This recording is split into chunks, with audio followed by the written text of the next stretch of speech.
Não importa se o sujeito ele começar a falar das questões afro-brasileiras e indígenas apenas por medo da lei. Porque se você fala por medo da lei, então isso não tem nada a ver com moral. Não tem nada a ver com moral, tem a ver com medo. Então, eu pediria para vocês responderem para vocês mesmos se vocês têm atitudes racistas. É muito difícil admitir para você mesmo que você tem falhas de caráter. Vamos falar daquilo que mais importa. E o que mais importa? Bom, neste momento, a guerra na Ucrânia, claramente. Ai, Valmir, mas assim você me ofende. Né? Na verdade, eu vou fazer essa pergunta para vocês. Vai, respondam vocês, por favor. O que é viver bem? É aí que tá o nó. O nó tá nesse dilema ético, moral aí. Por quê? Porque a gente precisa de um país, ou de um espaço, ou de algo que nos dê essa possibilidade de viver bem. Todo mundo.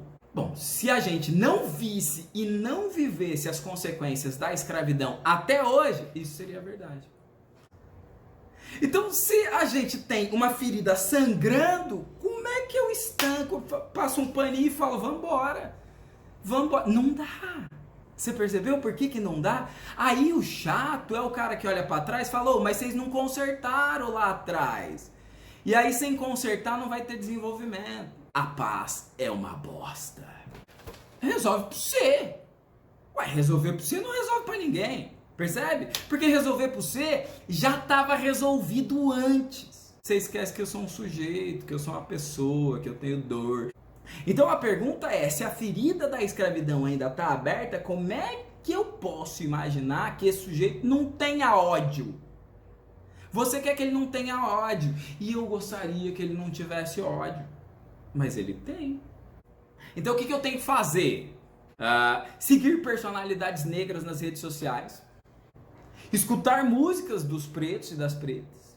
Leia mulheres pretas, leia mulheres pretas. Por quê? Porque isso amplia a sua noção de mundo, te tira da norma. Pra quê? Pra eu me sentir mal, Valmir? Não, pra você perceber que tem outro jeito de existir, que o seu não é o único.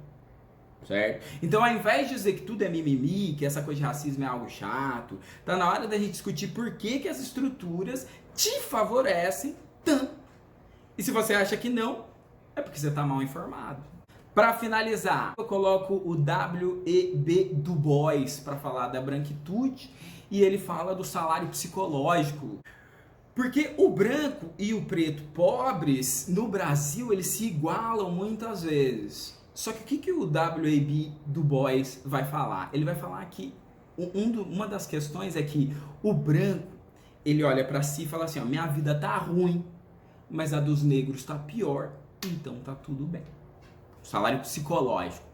O que acontece quando a vida do branco também começa a ficar ruim? Ódio do preto. Mas eles estão na mesma. Eles estão na mesma, mas daí é o ódio. Porque eu não tenho mais em quem descontar nada. E o branco tem outro salário psicológico muito interessante. Ele não precisa falar de raça, né? O branco não fala de raça. Por que não? Porque branco não é raça. Pra finalizar, não dá pra ser antirracista e ser contra o SUS, ser contra a escola pública e ser contra programas sociais. Por que não? Porque os pretos estão lá.